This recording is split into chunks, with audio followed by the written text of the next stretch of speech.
du arbejde i et dynamisk miljø med høj faglighed og udviklingsmuligheder, så er vi arbejdspladsen for dig. Nej, sådan er vi altså overhovedet ikke. Det må vi nok hellere selv forklare.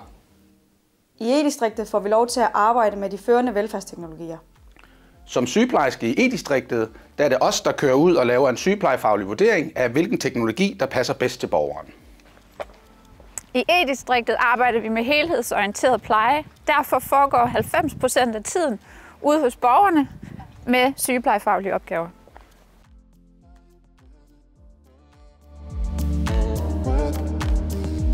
Her er højt til loftet.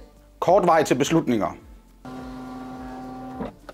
Og plads til at udvikle sig som sygeplejerske. Så skal Så du ikke skal du bare ikke bare søge nu. søge?